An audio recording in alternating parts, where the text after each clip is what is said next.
یہ سوال تو ہے لیکن آپ نے یہ کہاں پڑھ لیا ہے؟ گولڈ زہیر جو ہے اس نے امام وقی رحمۃ اللہ علیہ پہ اعتراض کیا۔ اصل مسئلہ یہ ہے کہ مستشرقین سے کتابیں جب ہمارے یہاں منتقل ہو کے آئی ہیں تو یہاں کے لوگوں نے اسے نیا نیا پڑھا، اور ذہنی طور پہ پہلے ہی سے وہ علماء سے متنفر تھے، نفرت تھی انہیں مولویوں سے، اوپر سے یہ کتابیں انہوں نے انگریزوں کی پڑھ لی، تو اس پہ دو آتشہ یہ ہوا کہ انہوں نے یہ اپچ بھی تھی کہ لوگ ہمیں جانیں، تو انہوں نے ہاتھ صاف کرنے شروع کیے، بخاری پہ ہاتھ صاف کرنے شروع کیے، اصل حدیث پہ اور رسول اللہ صلی اللہ علیہ وسلم کی چیزوں کو اس پہ انکار کرنا شروع کر دیا۔ نبی کریم صلی اللہ علیہ وسلم کی حیثیت کو یہ ظالم سمجھے نہیں کہ نبی کریم صلی اللہ علیہ وسلم خدا کے متکلم ہیں اس زمین پہ، وہ واحد ہستی ہے جس نے بتایا کہ اللہ یہ کہتا ہے، یہ قرآن ہے اور یہ الفاظ اللہ نے مجھے دیے ہیں، لیکن یہ قرآن نہیں ہے، یہ حدیث ہے، یہ میں تمہیں بتا رہا ہوں، ہے یہ بھی اللہ ہی کی طرف سے۔ تو رسول اللہ صلی اللہ علیہ وسلم کی جو صحیح احادیث ثابت ہے ان کے انکار کرنے سے گمراہی لازم آتی ہے۔ تو یہ گولڈ زہیر جس کا آپ نے تحریر فرمایا، ان کا نام، یہ مستشرقین جو ہیں ان کو ہمارے ہاں بڑی پذیرائی ملی۔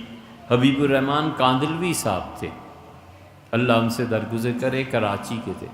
عظیم الدین صدیقی تھے،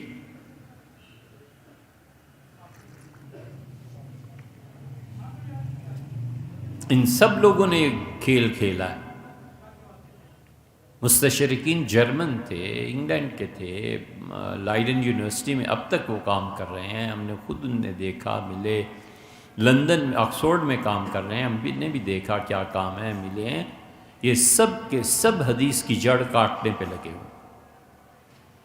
اب گولڈ زہیر کا جو آپ نے بھیجا ہے کہ اس نے امام وقی رحمۃ اللہ علیہ کو ناقابل قبول قرار دیا ہے، تو وقی رحمۃ اللہ علیہ پیدا کب ہوئے تھے؟ کبھی یہ نہیں دیکھا انہوں نے کہا وقی کے گولڈ لکھتے ہیں کہ وقی کے ایک دوست نے کہا کہ میں نے انہیں ہمیشہ دیکھا اور ان کے پاس کوئی کتاب نہیں ہوتی تھی۔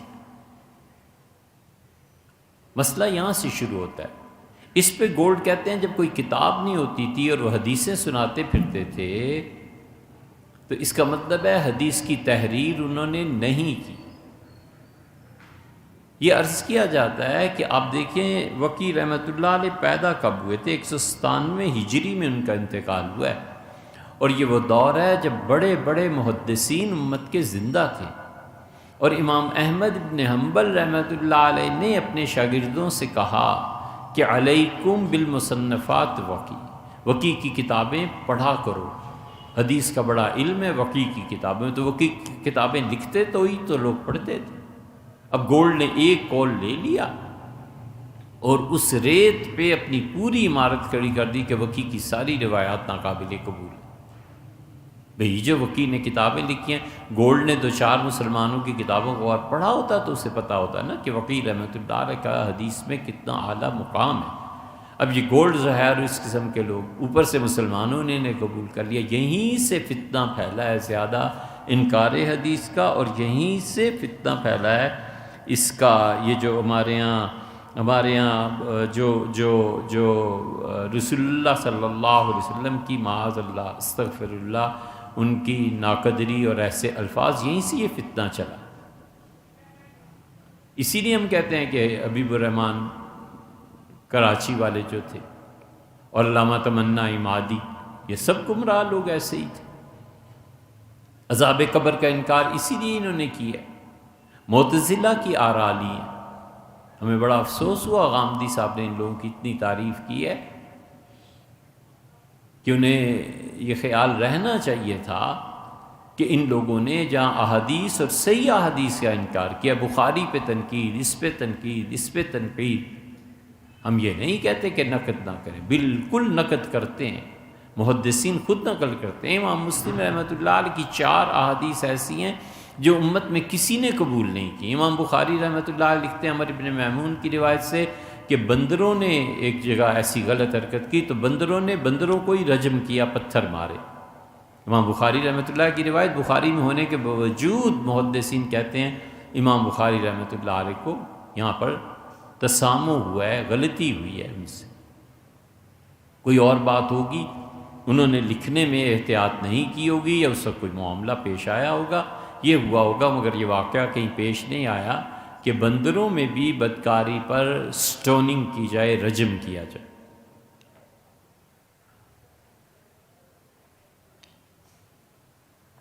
تو امت میں تھوڑے لوگ ہیں جس کام کو انجام دے چکے ہیں، اسی کو پرویز نے لے لیا۔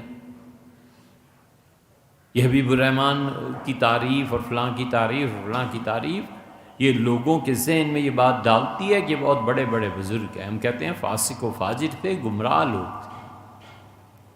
حضور اقدس صلی اللہ علیہ وسلم کی احادیث کے معاملے میں ذرہ برابر رعایت نہیں ہم کرتے۔ اس کی وجہ یہ ہے جو جھوٹی روایات بیان کرتے ہیں ان کا بھی ہم ڈنکے کی چوٹ پہ تردید کرتے ہیں، اور ان کی بھی وجہ اس کی یہ ہے کہ دین پورے کا پورا اس پہ قائم ہے۔